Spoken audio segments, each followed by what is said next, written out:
Tahimik ang kagubatan habang magkaharap ang tatlo.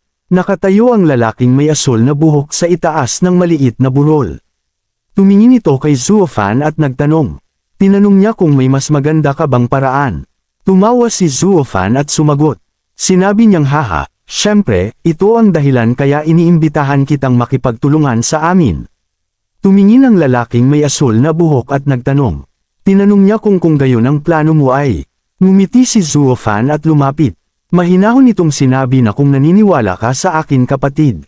Idineklara niyang kaya kung kunin lahat ng Diamond Quicksand nang walang matitira kahit isang butil para sa Yuming Valley. Tumingin ito ng diretsyo. Sinabi niyang hahatiin natin ng 50%, anong sa tingin mo? Nagulat ang lalaking may asul na buhok. Tinanong niya kung paanong mangyayari iyon. Itinaas ni Zuo Fan ang kanyang kamay at tinakpan ang kalahati ng mukha. Seryoso nitong sinabi na ang gawing posible ang imposible ay kakayahan ko. Tahimik na nag-isip ang lalaking may asul na buhok. Pagkatapos ay tumanggo ito. Sinabi niyang sige, maniniwala ako sayo. Sa isip niya, sinabi niyang kahit medyo misteryoso ang pakinggan.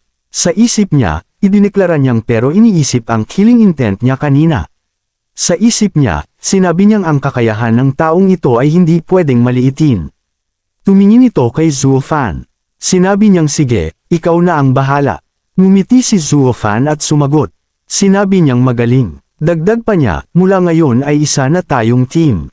Magalang nitong tinanong kung pwede bang malaman ang pangalan ni kapatid. Tumayo ng tuwid ang lalaking may asul na buhok. Sagot nitong Exitian niyang. Nagulat si Zuo Fan at nagtanong. Tinanong niya kung baka ikaw ay galing sa ikapitong pamilya. Napasigaw si Ning Xiang sa tabi. Sigaw nitong ha, ang ikapitong pamilya. Sa isip ni Ning Xiang, ipinaliwanag niya. Sinabi niyang ang mga second class na pamilya tulad ng aming pamilya Zhu. Lahat kami ay nasa ilalim ng proteksyon ng ikapitong pamilya. Sa isip niya, sinabi niyang sa tingin ko mula nang ipanganak ako sa Qingning City. Hindi pa ako nakakakita ng tao mula sa ikapito. Dagdag pa niya sa isip, ang tanging nakilala ko noon na kasing ranggo ng ikapitong pamilya ay ang Yuming Valley.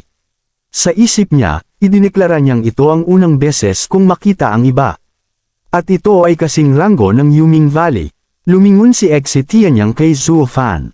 Magalang nitong tinanong kung nga pala kapatid Zuo. Sinabi niyang ang lakas mo, saang pamilya ka ba nabibilang? Sa isip niya, sinabi niyang oo, ang taong ito ay kayang harapin ako gamit ang lakas ng ikalimang antas ng Chi Gathering Realm. Sa isip niya, tinanong niyang anong pamilya ang kayang mag-alaga ng ganitong halimaw. Ngumiti si Zuo Fan at kumaway. Sinabi niyang hindi naman ganoon kataas ang pinagmulan ko. Idineklara niyang isa lang akong tagapamahala sa pamilya Luo ng Fenglin City. Nagulat si Ning Xiang. Ulit nitong tanong na tagapamahala ng pamilya Luo. Kumunot ang noo ni Exitian niyang. Sinabi niyang anong pamilya Luo, hindi ko pa naririnig yan dati. Tumawa si Zuo Fan. Ipinaliwanag niyang ang pamilya Luo ay isa lamang maliit na pamilya na wala sa mataas na ranggo. Dagdag pa niya, at halos hindi umabot sa third class na pamilya. Mahina nitong sinabi na hihihi, inaakala kong hindi mo ito alam. Sa isip ni Ning Xiang, nagulat ito. Sa isip niya, sinabi niyang paanong ang isang maliit na pamilya ay magkakaroon ng ganitong master. Sa isip niya, idineklara niyang kahit ang royal family at 7 pamilya. Lumapit si Exitian niyang at inilagay ang kamay sa balikat ni Zuo Fan. Seryoso nitong sinabi na kapatid. Dagdag pa niya, kung ang pamilya mo ay talagang isang maliit na pamilya. Inalok niyang kung gusto mo, pwede kang sumilong sa aming Jianhao Mansion. Tinapik ni Zuo Fan ang kamay nito at tumawa. Tawa nitong hehehehe. Mahina nitong sinabi na huli ka na. Itinaas niya ang kanyang ulo. Idineklara niyang pumirma na ako ng kontrata ng alyansa sa Qianlong Pavilion. Dagdag pa niya, kung ang Jianhao Mansion niyo ay gustong makipag-alyansa sa amin. Sinabi niyang tatanggapin ko kayo. Napaatras si Exitian niyang at si Ning Xiang sa gulat. Sabay nilang sigaw na ano. Sa isip ni Ning Xiang, naguguluhan itong nagtanong. Tinanong niya sa sarili kung kontrata ng alyansa. Dagdag pa niya, Qianlong Pavilion. Sa isip niya, sinabi niyang paanong ang Qianlong Pavilion. Sa isip niya, idineklara niyang pipirma ng kontrata ng alyansa sa isang maliit na pamilya. Tumingin si Exitian niyang kay Zuo Fan. Sa isip niya, sinabi niyang pero ang ekspresyon niya ay hindi mukhang nagsisinungaling. Sa isip niya, sinabi niyang ito ay talagang. Sa isip niya, idineklara niyang hindi kapani-paniwala. Tumingin si Exie Tianyang at nagsalita. Sinabi niyang kapatid, kung ayaw mong sabihin. Tinanong niya kung bakit gagawa ka ng ganitong katawa-tawang kasinungalingan. Sumabat si Ning Xiang na nakasimangot. Sinabi niyang kapatid Zuo, sinabi na namin sa iyo ang tungkol sa aming pamilya. Reklamo nitong pero hindi mo pa rin sinasabi sa amin ang totoo tungkol sa pamilya mo. Idineklara niyang hindi ito patas. Itinaas ni Zuofan ang dalawang kamay. Kalmado nitong sinabi na sinasabi ko ang totoo. Ngumiti si Exie Tianyang at umiling. Sinabi niyang ayos lang, ayaw magsalita ni kapatid Zuo. Ipinaliwanag niyang kahit ano paman, pagkatapos ng kooperasyong ito, natatakot akong maghihiwalay din tayo. Dagdag pa niya, kung magkikita pa tayo sa hinaharap o hindi ay hindi pa alam. Tinanong niya kung kaya bakit kailangan pa nating kilalanin ang isa't isa ng lubos. Tumingin ito kay Zuofan. Sinabi niya ngayon, pakinggan muna natin kung ano ang plano ni kapatid Zuo. Ngumiti si Zuofan. Sinabi niyang lahat ay may pagkakataong magkita at mag-usap tungkol sa ganitong haka-haka. Tinanong niya kung bakit hindi tayo pwedeng maging magkaibigan. Tumingin siya sa malayo sa kalangitan.